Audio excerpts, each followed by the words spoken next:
The nose and jawline. Let's briefly discuss this. This is gonna be really, I mean, it's important for girls too, but this is really more of a masculine thing. We wanna make sure that our jawlines and our nose is presented well. But what I wanna show in this example is first, with the nose. When you pose the face, you don't want the nose to basically break the outside frame of the face. And what I mean is, if you were to kind of consider this line on this side of his face as a frame, right here his nose is breaking through that frame, right? As soon as it does that, it'll have the effect of enlarging his nose. It makes his nose look larger than it is because it's breaking through that plane or breaking through that frame of the face. So we pull the chin back so that the nose is contained within the frame of the face, and immediately it feels much more natural and it doesn't exaggerate the nose as much. This is a big issue for Indian grooms, for Middle Eastern grooms, for all of us that have kind of that hook in our nose. We already have big noses to begin with. We don't want it to look bigger when you do that. So you want to pull the chin back. The other thing I want to notice is the jawline. Notice how there's a kick of light right here that emphasizes his jawline. Here there's at least a nice shadow that emphasizes the jawline. We need to make sure that we're controlling the jawline, and you're going to do that with the height to make sure it always looks right and it looks good. So let's do a quick example. What I'm gonna do, brother, is I'm gonna move you right here. And let's do a bad shot first. I want you to zoom in. Okay, and let's just go looking straight onto the camera. Zoom in, go 70 millimeters and go landscape. And frame him on the right side of the frame.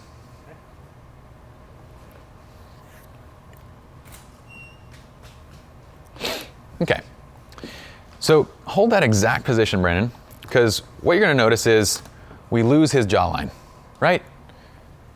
The whole point of making them look in the light is not only because we want them to look in the light, but it's also to actually create definition to the jawline.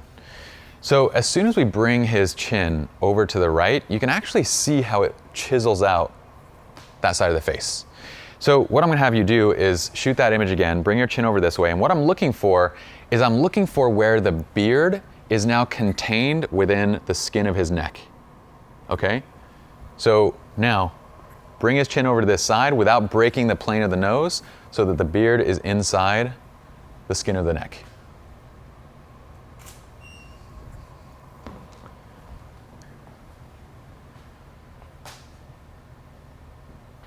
Do you see how the beard is inside the skin of the neck right there? Very simple. We haven't broken the plane of the face. Now, I think you can bring his nose over a little bit more into that light, because see, we have still more distance there, so do it a little bit more. A little bit more? Mm-hmm. A little bit more? There it is. Right there. And then either make him look down or, let's see what that is. Oh, there you broke the plane. You see it? Don't break the plane of the nose. Oh, you don't want me to? Oh, did you want? Sorry, I thought you were. Oh no, don't break the plane. So it's still a portrait of him looking in, just push the chin a little bit more. Gotcha. But that's great, yeah, he was doing, yeah, that's perfect. Perfect. Good example. Good example, what not to do. Great. You guys. Thank you. I'll be here all night. Okay, chin towards me just a little bit right there, looking in the light. And have him look in the camera too. Alright, and we're looking at the camera. The chin a little bit towards the light. There we go. Towards the light a little bit. Chin. There it is. And do one looking down at the ground. One looking at the ground. Chin up just a little bit. Okay. So, do you see how as we push the... Take a look at this. This shot to this shot. And you guys can choose which one you like the best.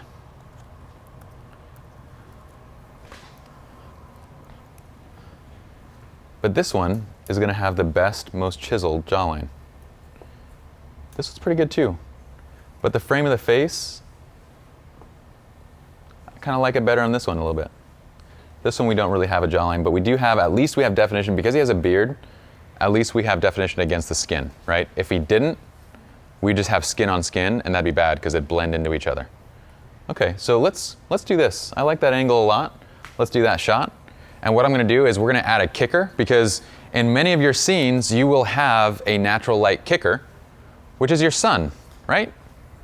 If you're adding a light or whatever you're doing, you have the sun behind. So let's just say that we have a secondary light source, and all I'm gonna do is catch a little bit of that light, pose, put him in that same pose again. Oh, there's a hole in this. Beautiful. All right. Okay, chin towards the light. There you go, looking towards me. Bring that light source in more. A little bit more. Hold that one, too. Perfect. You were getting me in the photo, weren't you? No, just, well, your fingers, you're moving. Okay. So all we did is just add a little kick of a line to the edge right here. And you can control the brightness of it, so as we go closer or further back, so do that again. Even if it's in the shot. Oh. I mean, you're as close as you can get. Just zoom in tighter. Okay, really close. Chin towards the light source. There we go, 1,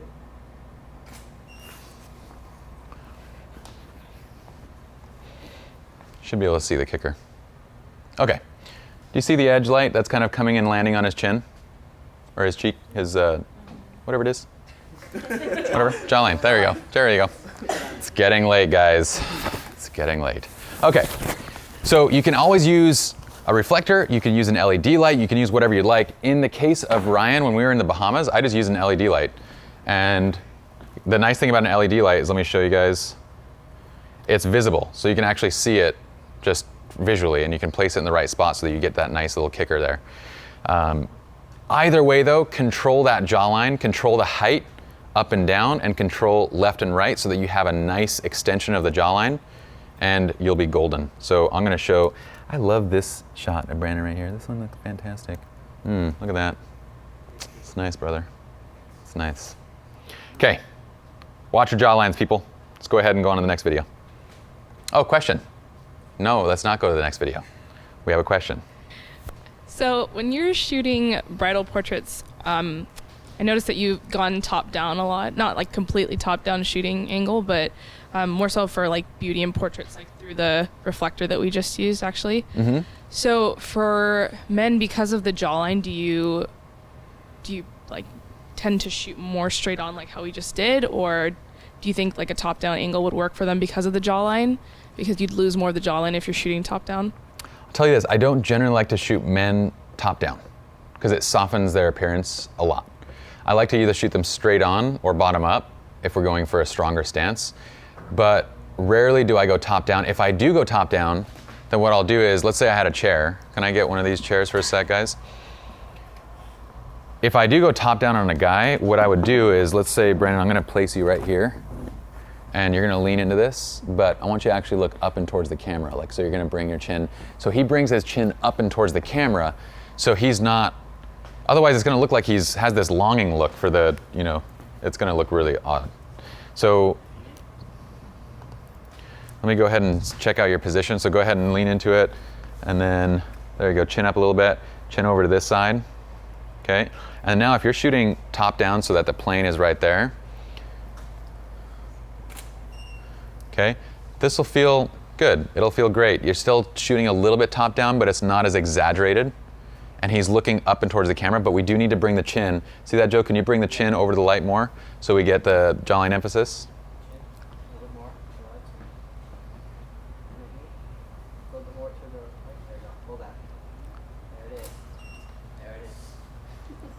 There it is, baby. There we go. Okay, so it maintains the masculinity of the frame. Now, if he doesn't do that, go ahead and keep the chin down and longingly look up at Joe.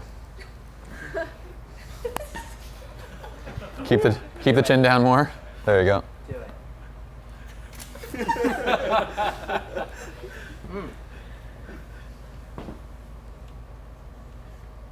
Yeah. You get it? So that's actually like, I mean, if he were a girl, those would be bedroom eyes. That's what we refer to as bedroom eyes, like the kind of longing look that a girl, when she goes chin down and eyes up at somebody.